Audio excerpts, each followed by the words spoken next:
va faire cet exposé à deux avec Sylvain, qui est, lui, un spécialiste d'agriculture familiale. Moi, je suis plutôt chargé de la filière au niveau du CIRAD. Donc, je vais commencer par vous donner quelques informations générales sur cette filière palmier à huile, dont on connaît finalement pas grand-chose. Et puis, Sylvain va continuer sur le sujet des agricultures familiales, qui est vraiment le sujet du salon. Alors, le palmier à huile, c'est une monocotylédone, c'est une herbe géante, c'est pas un arbre. Donc on voit bien qu'on ne va pas pouvoir le multiplier en le marcotant ou en le bouturant. C'est une espèce à un seul bourgeon terminal. Ça va avoir des répercussions sur son mode de reproduction. Dans cette famille-là, on va trouver le cocotier, le palmier dattier, le chou palmiste, beaucoup de palmiers lutines. Deux espèces sont exploitées. L'Hélice guinéensis d'origine africaine, qui est majoritairement celui qu'on exploite de manière industrielle et aussi en agriculture familiale, bien sûr. Et puis l'Hélice oleifera, qui est son cousin américain, qui vient du bassin amazonien. La chance, c'est que ces deux espèces sont interfécondes et qu'on peut les hybrider avec des impacts sur la croissance en hauteur et aussi la composition en huile. L'Hélice oleifera n'a pas la même composition en huile.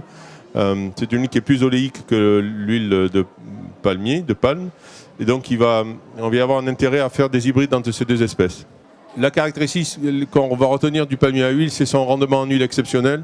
On est très au-delà de ce qu'on peut espérer d'une culture oléagineuse tempérée. On est autour de 4 tonnes d'huile à l'hectare sur du palmier à huile, contre 7 à 8 fois moins pour des cultures oléagineuses tempérées. Donc ça, c'est une caractéristique botanique ou agronomique qui est pas sans impact quand on pense à la substitution, quand on va travailler sur les relations entre biodiversité et palmier à huile. Pour produire 1 litre d'huile végétale, on va utiliser 7 à 8 fois moins de surface que si on utilise d'autres sources oléagineuses. Voilà, c'est comme ça qu'on récolte les régimes du palmier. Là, on est sur des plantations un petit peu âgées, ça peut être plus facile que ça. Mais voilà, c'est des récoltes manuelles, donc avec ici des bambous d'une dizaine de mètres pour aller chercher les régimes en haut de la couronne. Une des caractéristiques de cette filière aussi, c'est son attractivité au niveau du prix, puisqu'on a des rendements exceptionnels. C'est un palmier qui pousse dans des pays où la main-d'œuvre est relativement bon marché. Donc il est constamment, quelle que soit l'évolution des cours, on va voir le palmier toujours en dessous des autres huiles végétales. Quels que soient les soubresauts, vous voyez que le cours des huiles, il n'est pas stable. Il est plutôt à la hausse, globalement, avec des hauts et des bas, mais quelle que soit l'évolution des cours, le palmier va être la source d'huile végétale la moins chère du marché. Et ça aussi, c'est un des déterminants de son attractivité. À la fois pour les industriels et aussi, qui dit attractivité, dit aussi un engouement pour les agricultures familiales, bien sûr. Alors, une des caractéristiques aussi de ce palmier, ce sont ces deux huiles. L'huile de la pulpe, l'huile de palme, celle dont on parle le plus. Beaucoup d'acides gras saturés, presque la moitié. L'acide gras majoritaire, l'acide palmitique. Et puis, dans le noyau, donc, on va avoir l'huile de palmiste, donc, qui, elle, a une autre composition en acide gras, qui est majoritairement saturée aussi, avec une composition un peu plus laurique. Donc c'est une huile qui va être utilisée principalement pour la cosmétique ou les applications industrielles.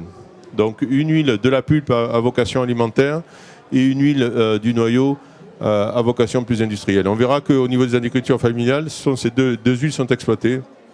Alors quelques chiffres, 18 millions d'hectares, ça paraît beaucoup. C'est 1% des terres agricoles disponibles dans le monde, c'est pas énorme. Mais ça suffit à produire un tiers des huiles végétales dont le monde a besoin. Première source devant le soja, une grosse proportion d'agriculture familiale, c'est pour ça qu'on est ici et que Sylvain va vous détailler ce qui se passe au niveau des petits planteurs, des agriculteurs familiales qui exploitent le palmier à huile, 50 à 100 familles au kilomètre carré. Donc c'est un facteur de fixation des populations dans des zones rurales où il n'y a pas grand-chose d'autre à faire. Donc, et c'est évidemment stratégique au sud, c'est pour ça qu'au CIRAD on s'y intéresse, bien sûr. Une répartition strictement intertropicale. On va voir que, et c'est un des défis de la filière aussi, c'est d'arriver à faire cohabiter les plantations de palmiers avec des zones, des hotspots de biodiversité, qui sont le bassin amazonien, le bassin du Congo pour l'Afrique, et puis Bornéo pour l'Asie du Sud-Est. Donc cette répartition strictement intertropicale, elle va avoir des conséquences sur les cohabitations entre plantations et zones à haute valeur de conservation sous les tropiques. Alors, les pays majeurs, c'est l'Indonésie et la Malaisie. On voit bien qu'ils se partagent à eux deux pratiquement 90% de la production mondiale, avec la Thaïlande et la Colombie, le Nigeria juste derrière. Et puis une foultitude de pays, dont la Papouasie-Nouvelle-Guinée, le Costa Rica, le Cameroun, la Côte d'Ivoire, qui se partagent les 6% qui restent. Donc une production très concentrée sur un faible nombre de pays. Et les importateurs, on le voit aussi, principalement des pays émergents, Indonésie, Chine, Malaisie, Inde, bien sûr, et puis l'Europe et les États-Unis. L'Europe qui pèse à peu près 12% l'Europe des 27 qui pèse à peu près 12% du marché. Donc si on reprend ces données, on a 86% de la production qui est concentrée sur 2 pays, une bonne moitié qui est concentrée sur 4 groupes de pays. Oh pardon, excusez-moi. Et puis l'Europe et les États-Unis qui à eux deux ne pèsent que 18% du marché. On voit bien que les faiseurs de marché, c'est pas le Nord, ce sont les pays émergents et c'est important quand on va parler de certification, d'organisation de la filière. Ça va être vraiment stratégique de faire rentrer ces importateurs des pays émergents dans le circuit de la certification. Sans eux, l'Europe et les États-Unis font beaucoup de bruit mais ne pèsent pas beaucoup dans le marché. Des usages multiples, alimentation, léochimie, biodiesel. On voit que biodiesel, c'est pas beaucoup. C'est une source de tension sur les cours, c'est certain. On sait que si le pétrole continue à augmenter, on utilisera l'huile de palme comme source d'énergie. Et puis des disparités évidemment entre l'utilisation mondiale et ce que l'Europe s'est un peu imposé comme utilisation, notamment les biocarburants. Bon, on est descendu à 10% depuis que la diapo a été éditée, mais c'est une volonté politique. Mais dans la réalité des faits, on n'a qu'1% de l'huile qui part dans le biodiesel. Et si on regarde les pays émergents, eux, c'est l'utilisation alimentaire qui les intéresse. Au sud, on va avoir 90 et quelques % d'utilisation qui va être alimentaire. Donc c'est essentiellement une huile alimentaire. Donc en gros, le contexte mondial, c'est des systèmes d'exploitation partagés. On est loin d'un système d'exploitation unique et Sylvain va vous montrer que plus on y travaille dessus, plus c'est compliqué. Une concentration, on l'a vu, l'interdépendance avec les oléoginotempérés, c'est-à-dire que les utilisateurs finaux vont pouvoir pivoter d'une huile sur l'autre, donc les cours sont complètement interpénétrés. Si le soja s'enrhume, l'huile de palme éternue, tout est lié. Donc les cours, les marchés vont être complètement interdépendants. Et puis là, on arrive à ce qui nous intéresse aujourd'hui, donc cet engouement soutenu qui ne faiblit pas, qui s'amplifie du palmier chez les petits planteurs dans les principaux pays, qu'on soit sur les 3 continents, Amérique latine, Afrique ou Asie du Sud-Est. Voilà, donc je laisse la parole à Sylvain qui va vraiment rentrer dans le vif du sujet. Merci, donc on continue avec qui sont ces petits planteurs finalement? S'agit-il d'agriculture familiale? Alors on établit une typologie justement pour préciser un petit peu tout ça avec des collègues dans ce livre. C'est une typologie qui est construite à partir de 6 critères et principalement autour de celui de la main-d'œuvre qui permet de classer donc les formes d'agriculture entrepreneuriale et des formes d'agriculture familiale. Donc on a des exploitations familiales à partir du moment où la main-d'œuvre est essentiellement familiale. À partir du moment où on a un salarié permanent, on passe en exploitation patronale, tandis que dans les formes d'entreprise, la main-d'œuvre est exclusivement salariée. Alors, on reconnaît bien dans les firmes capitalistes les agro-industries de la filière palmier. Et en fait, les petits planteurs, c'est tout le reste. Alors, petit planteur, c'est un terme issu du développement. Et alors, au départ des projets de développement dans les années post-indépendance, en fait, les projets étaient destinés à l'agriculture familiale, donc il y avait essentiellement de l'agriculture familiale qui bénéficiait de ces projets de développement, et puis d'un développement spontané s'est organisé. On a d'autres formes d'exploitation qui se sont mis à faire des plantations de palmiers à huile et à livrer leur régime aux huileries et à devenir ainsi ce qu'on appelle des petits planteurs. Il y a donc des formes intermédiaires, donc les exploitations patronales entre l'agriculture familiale et les entreprises managériales. Et puis il y a autre chose aussi, donc une spécificité en Afrique exclusivement. On a des exploitations familiales qui exploitent en cueillette donc la palmeraie dite naturelle, qui peut être donc deux formes de parcelles, donc à la fois des palmiers qui sont dans des systèmes en rotation jachère-vivrier, qui sont épargnés à chaque fois qu'il y a un feu, ou bien des peuplements beaucoup plus denses qui sont aussi exploités en cueillette. Ça, c'est une spécificité africaine. Alors, quelques statistiques, justement, à quoi on peut avoir accès comme statistiques. Donc on a vu que sur les 3 continents que vous a présenté Alain, il y avait donc des petits planteurs qui plantent des palmeraies villageoises. Donc les palmeraies villageoises, c'est donc ce que j'appelle un peuplement dense de palmiers, environ 143 hectares, le but étant de produire du régime. Et on a aussi donc en Afrique la spécificité, donc l'exploitation de la palmeraie naturelle de type cueillette par des exploitations familiales. Les régimes des palmeraies villageoises sont soit transformés industriellement, comme ça se fait partout dans le monde, ou soit uniquement en Afrique, pour une partie des régimes, est transformée de manière artisanale. Et tandis que l'exploitation de la palmeraie naturelle se faisait traditionnellement exclusivement par foulage au pied. Et puis plus il y a eu de contact avec les actions de développement, proximité avec les actions de développement palmier, et plus on shift vers l'extraction artisanale. Et donc on a 2 produits finalement, de l'huile brute qui est produite par les huileries et de l'huile rouge artisanale. C'est pas du tout le même produit.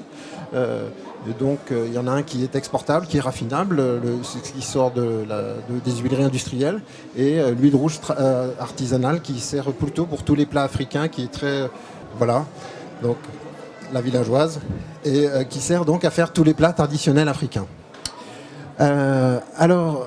L'agriculture familiale, finalement, c'est quoi ? C'est tout ce qui se passe en Afrique autour de la production artisanale, mais c'est surtout, en fait, partout dans le monde, une partie des petits planteurs, une partie des palmeraies villageoises, et donc une partie de l'huile qui est produite dans les huileries. Et c'est mélangé évidemment avec la production des agro-industries au niveau des huileries. Et donc on voit que si vous regardez les carrés pleins rouges, c'est les statistiques qui sont accessibles. Donc qu'est-ce qui est facilement accessible finalement ? C'est les surfaces agro-industrielles, c'est les volumes produits par les huileries. Et tout ce qui est en noir, donc la partie artisanale, elle échappe complètement aux statistiques, puisque rien n'est contingenté.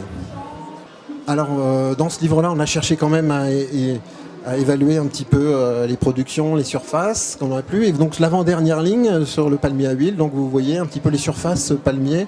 Donc, c'est les plantations villageoises. Donc, au sein de ces 41% de plantations villageoises, finalement, c'est là qu'il y a l'agriculture familiale dont on parlait tout à l'heure. Alors, je vais vous présenter des spécificités de l'agriculture familiale. Donc, évidemment, l'exploitation de la palmeraie naturelle en Afrique. C'est une spécificité à la fois de l'agriculture familiale et en même temps africaine. L'implantation lente et progressive de parcelles. Donc, on voit bien ici le cas d'un rite. Je vous présente le rite de plantation d'un petit planteur qui a planté une première année 2000 hectares. 5 ans plus tard, il plante 1 hectare. Ça rentre en production. C'est au bout de boom de production. Et après, il peut planter deux autres parcelles un petit peu plus loin. Donc, typiquement, les agricultures familiales plantent à des rythmes très très lents comme ça. Ce qu'on ne trouve pas du tout dans l'exploitation managériale où, par exemple, on va avoir quelqu'un qui va planter 100 hectares en 10 ans, 10 hectares par an. Donc, ça, c'est typique de l'agriculture familiale. On a aussi, dès qu'il y a l'implantation d'une huilerie, des compétitions dans cette zone pour l'accès à la terre.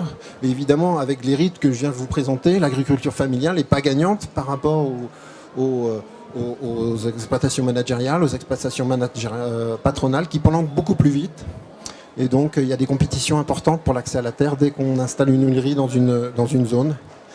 Et voilà, donc c'est d'où l'importance des projets d'appui à l'aide à l'implantation de palmeraies. Ils sont très importants et ils ont des impacts importants pour l'agriculture familiale. Les cultures vivrières associées en phase juvénile, ça aussi c'est typique de l'agriculture familiale. Donc là, ça permet par exemple de ramener de la main-d'œuvre féminine qui va participer à l'entretien des parcelles pendant la phase juvénile. Ça permet d'avoir des revenus intermédiaires avant que ça rentre en production. Il y a beaucoup d'avantages.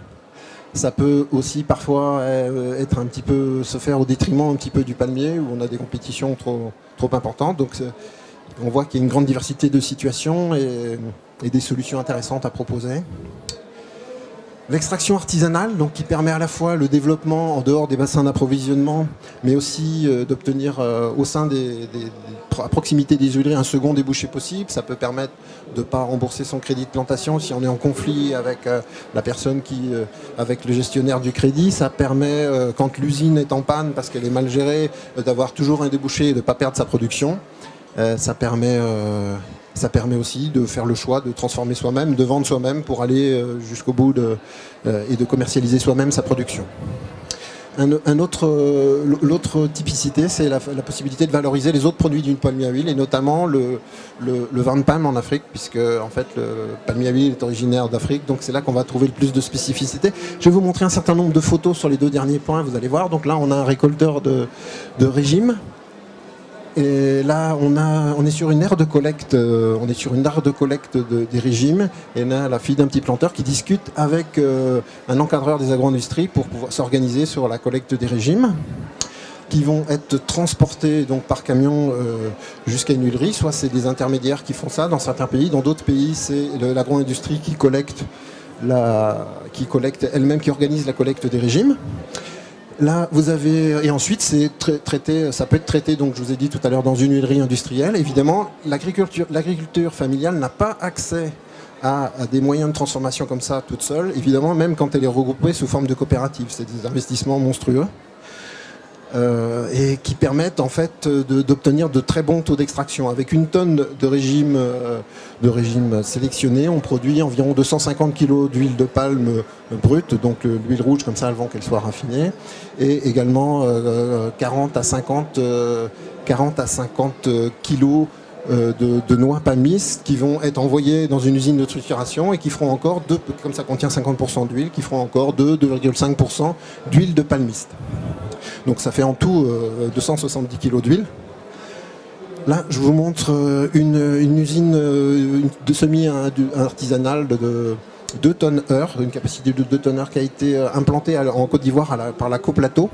Là, on voyait que l'effruitage des régimes se fait à la main et ça permet de traiter la production de toute une région avec des petits planteurs qui sont donc regroupés dans une organisation, une coopérative. Et là, ils font à peu près, avec une tonne de régime sélectionné, ils font à peu près 200 kg d'huile. Et la partie palmiste, c'est-à-dire que les noix de palmiste sont mélangées avec les fibres, donc c'est pas récupéré, ça c'est perdu.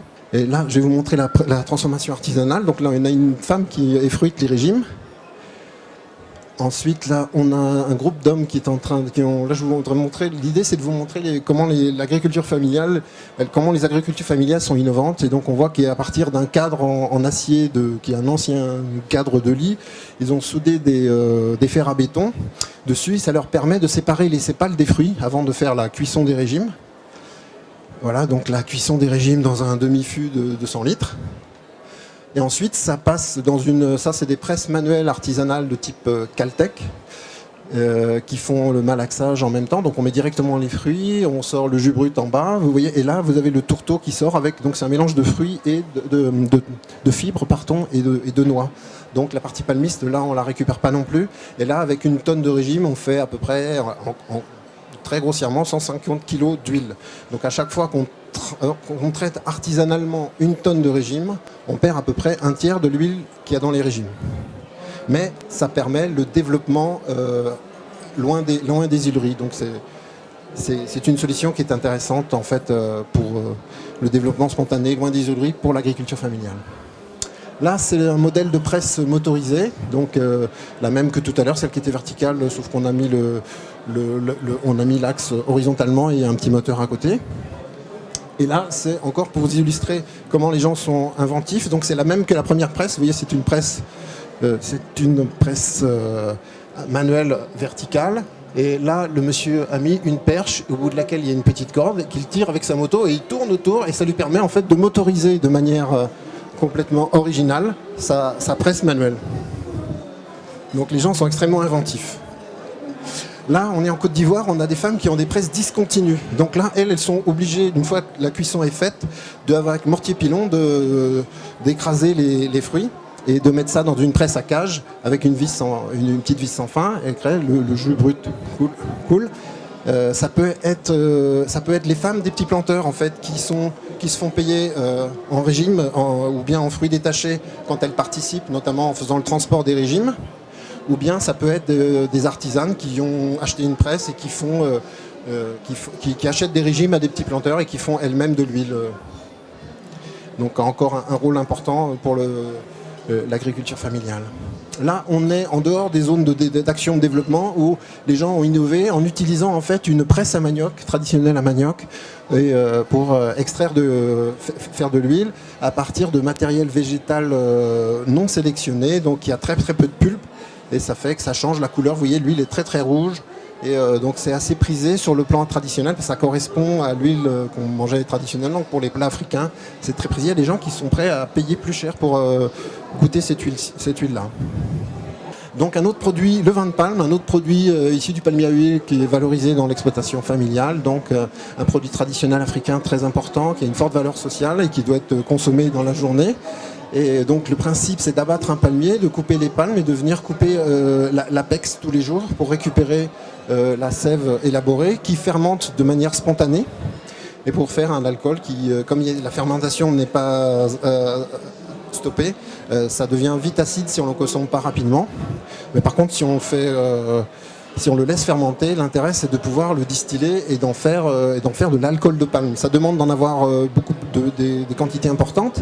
Et comme le palmier, vous vous souvenez de la photo qu'Alain vous a montrée tout à l'heure où vous voyez un monsieur qui récoltait à 12 mètres des régimes, au bout d'un moment c'est trop haut, on ne peut plus récolter. Donc on doit abattre l'ensemble de la plantation et replanter. Et à ce moment-là, en fait, les petits planteurs vendent sur pied à un artisan les palmiers, et à un prix qui est équivalent au prix d'un plant plantable sélectionné vendu par une agro-industrie, par exemple. Et donc à ce moment-là, ça leur permet, en fait, en faisant du vin de palme comme ça sur l'ensemble de leur parcelle, de replanter la parcelle et d'avoir le financement de l'achat des plants. Donc c'est assez intéressant. Ça c'est donc de l'alcool de palme, quand on fait la distillation de manière artisanale. Maintenant on va parler des schémas de développement qui favorisent les exploitations familiales. On va commencer par l'exemple du Cameroun avec les schémas de développement qui ont été mis en place après les indépendances avec le plan palmier qui était donc l'implantation d'agro-industries, sociétés publiques de développement et de plantations villageoises, satellites de ces agro-industries. Alors le principe était que l'État s'attribuait, puisque c'était des sociétés d'État, lui-même une concession qui était une zone de plantation en négociant avec les ayants droit. Et c'était souvent implanté dans des zones où il y avait peu de population, évidemment, pour limiter les problèmes fonciers. Et donc, c'est pour ça qu'en fait, tout le développement palmier qui s'est fait à cette période-là, s'est fait sur sur des zones de forêt, en fait, et donc sur des précédents forêts. Donc, le principe était d'implanter une agro-industrie qui implantait donc sa plantation industrielle et une huilerie. Et pour compléter l'approvisionnement de l'huilerie, donc on avait une zone de projet au départ qui aidait à implanter des petits planteurs. Les bénéficiaires de ces projets étaient des agriculteurs implantés dans la zone, donc souvent de l'agriculture familiale, et des petits planteurs qui ont pu évoluer et devenir au fur et à mesure une exploitation patronale parce qu'ils ont eu suffisamment de surface pour employer un ouvrier, mais aussi on a vu après un engouement général dans tout le bassin d'approvisionnement avec des entreprises managériales, donc des gens qui avaient beaucoup plus de capacité d'investissement, qui ont créé des plantations de plusieurs dizaines d'hectares, plusieurs centaines d'hectares, et puis aussi des salariés, des commerçants, des urbains qui sont venus s'installer et créer des plantations patronales aussi, des exploitations patronales. Un autre schéma de développement dont on a parlé tout à l'heure, donc ce que moi j'appelle le développement en tache d'huile. C'est donc loin des huileries, on a une exploitation patronale qui va acheter une presse artisanale et créer ses premières parcelles de palmeraie. Et à ce moment-là, en fait, comme elle utilise sa presse 2-3 jours par quinzaine, les petits planteurs familiaux à côté qui créent des plantations s'arrangent avec ce monsieur-là en lui donnant 20% de l'huile produite, utilisent leur presse et ça permet le développement, en fait, ça permet à cette exploitation familiale qui s'implante à côté, par exemple, de ne pas avoir à investir dans l'outil de transformation. Et donc, au fur et à mesure, donc, l'exploitation familiale patronale augmente ses surfaces, elle utilise toute sa presse et les exploitations familiales à côté aussi ont de la capacité d'investissement. Elles peuvent s'acheter elles-mêmes une presse et reproduire le modèle avec quelqu'un à côté. C'est pour ça que je parle de développement qui fait tache d'huile un petit peu.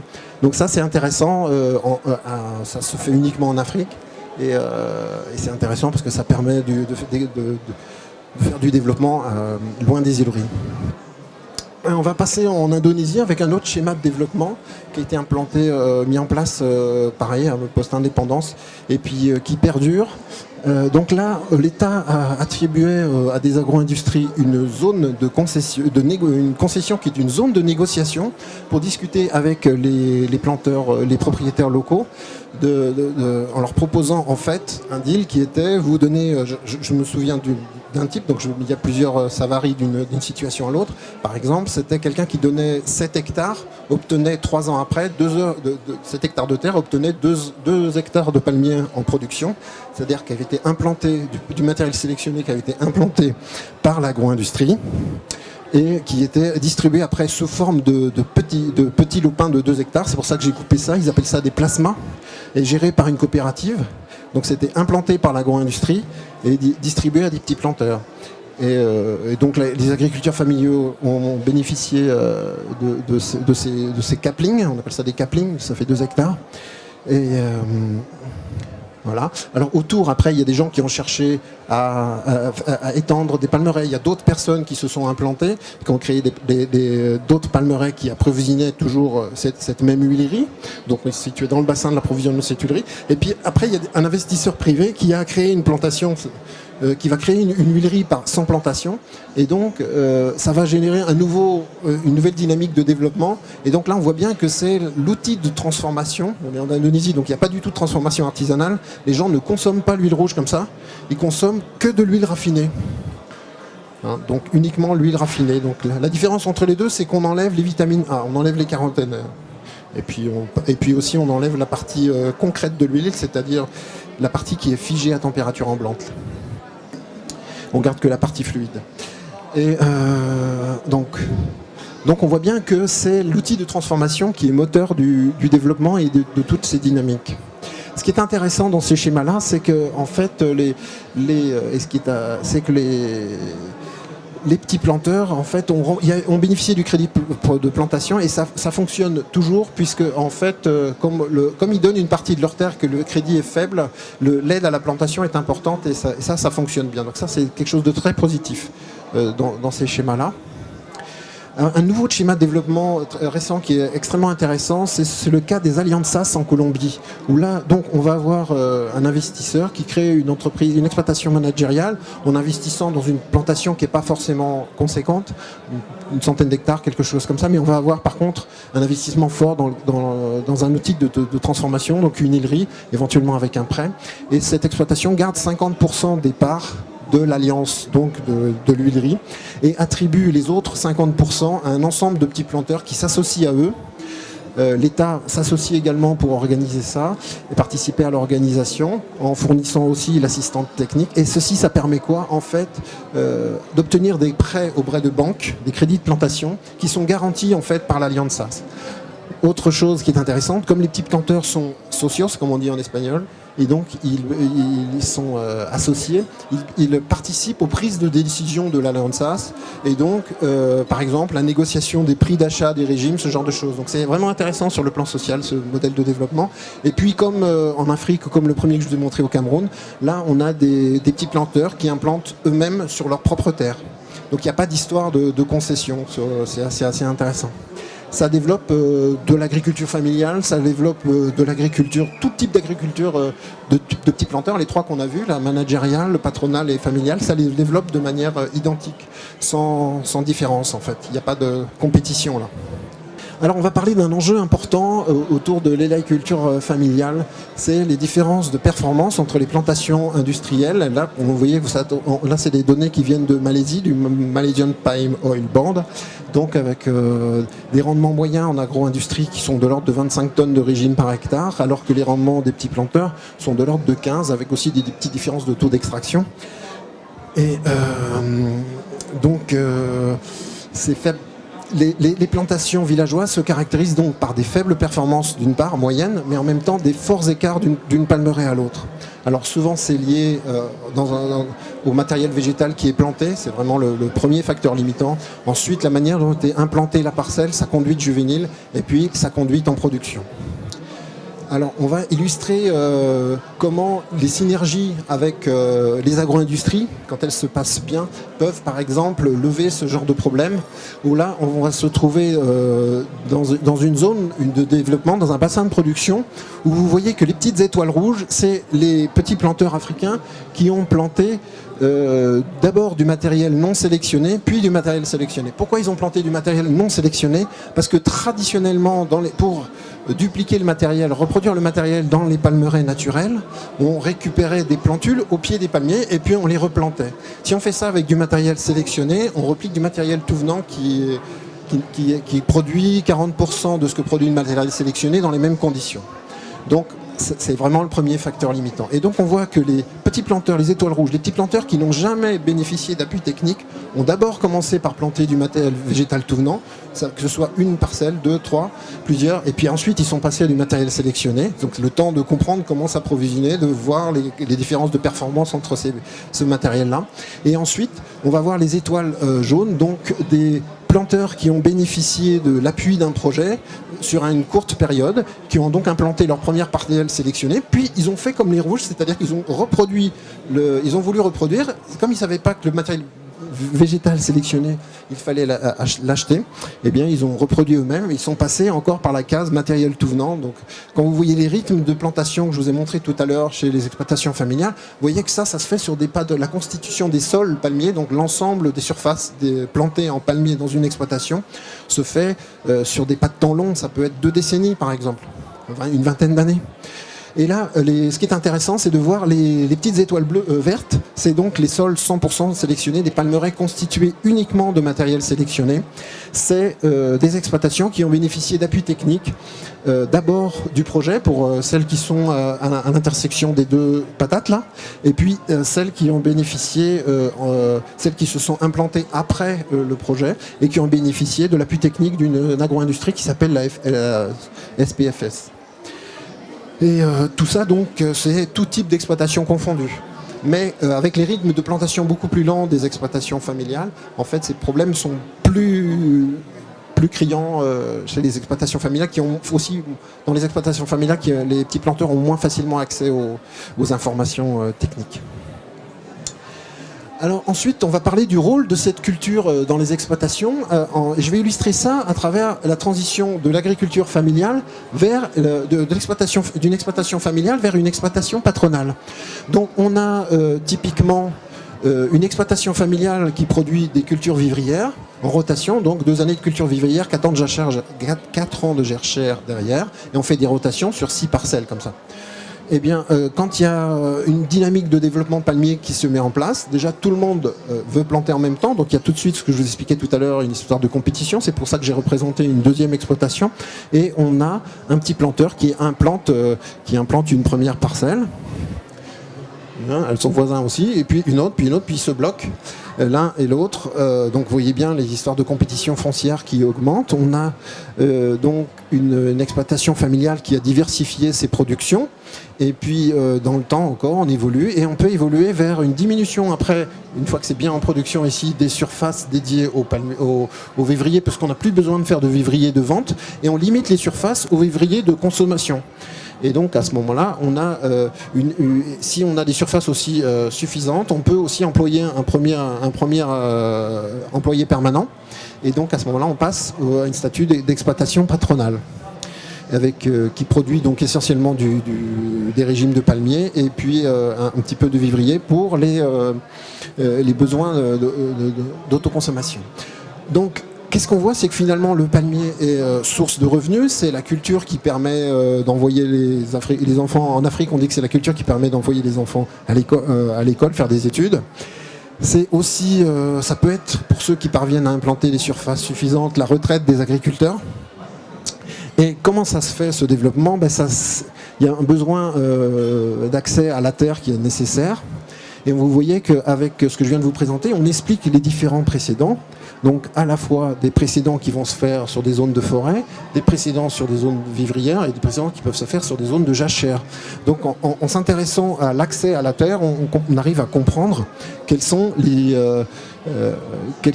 différents précédents et qui vont avoir une implication, une implication importante sur le mode de conduite des parcelles et comment il faut fertiliser ces parcelles-là. Voilà, donc on va conclure sur cette partie sur les palmeraies à l'échelle des parcelles et à l'échelle des exploitations en disant que finalement il y a une forte dynamique de plantation, mais on a constaté que en agriculture familiale on peut implanter des parcelles peu performantes à partir du moment où on est sans soutien technique. Donc c'est important de pouvoir fournir une assistance technique aux petits planteurs.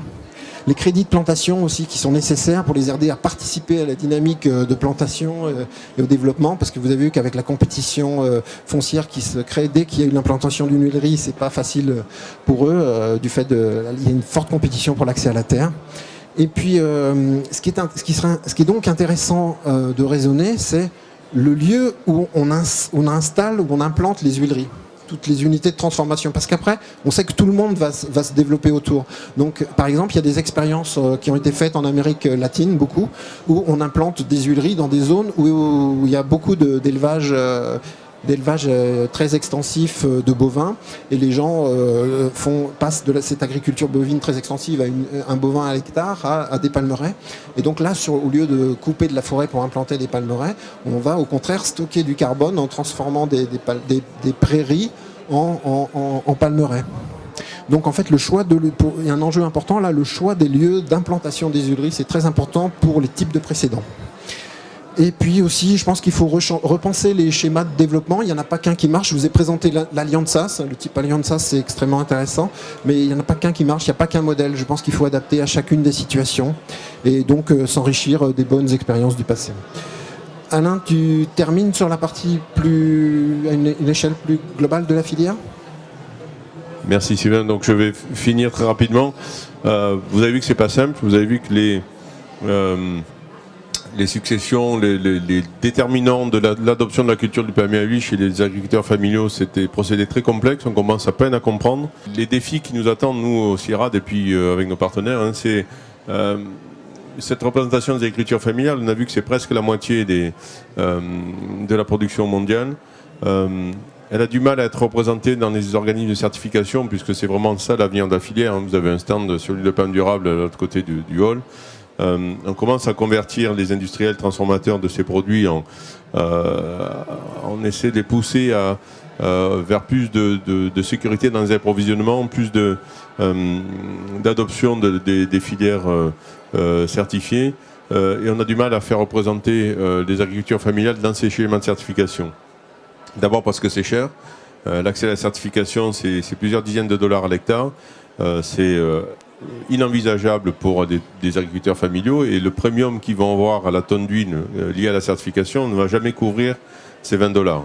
Le premium pour une huile certifiée, c'est 2-3 dollars à la tonne. C'est bien insuffisant pour couvrir ces coûts de certification qu'il faut renouveler tous les 3 ans. Donc là, ce sont des organismes de développement comme la GTZ allemande par exemple, ou d'autres intervenants comme des ONG qui vont aider les agriculteurs familiaux à accéder à la certification. Alors on a un retour des États, c'est-à-dire les plants palmiers qu'on a vus qui étaient quand même assez destructeurs pour les forêts environnantes sont repris avec d'autres critères bien sûr. Ils vont incorporer des critères écologiques, et surtout ils vont être l'objet de montages privés-publics, puisque les États n'ont plus les moyens d'accéder à ces types de financement, ou ne veulent pas. Ils veulent ou sont obligés aussi par les bailleurs internationaux à ne pas intervenir de trop dans ces filières qui sont liées au contrat de l'OMC, etc. Donc on ne peut plus avoir cette intervention des États aussi brutale qu'elle l'était dans les années 60. Donc, mais il y a un retour des États via des plans palmiers qui sont basés principalement sur des partenariats privés-publics avec des cofinancements, avec des investisseurs qui viennent sur des critères éthiques aussi, donc ça tire la filière vers le haut, et qui vont venir rénover. Il y a un programme de rénovation des petits agriculteurs palmiers en Indonésie qui est en cours, qui va toucher à peu près 1 million de fermiers, ce qui n'est pas petit. Voilà, donc c'est les questions qui nous attendent, nous, pour la recherche et puis pour le développement, pour et essayer de faire entrer ces agricultures familiales dans le concert de la certification. Voilà, merci de votre attention.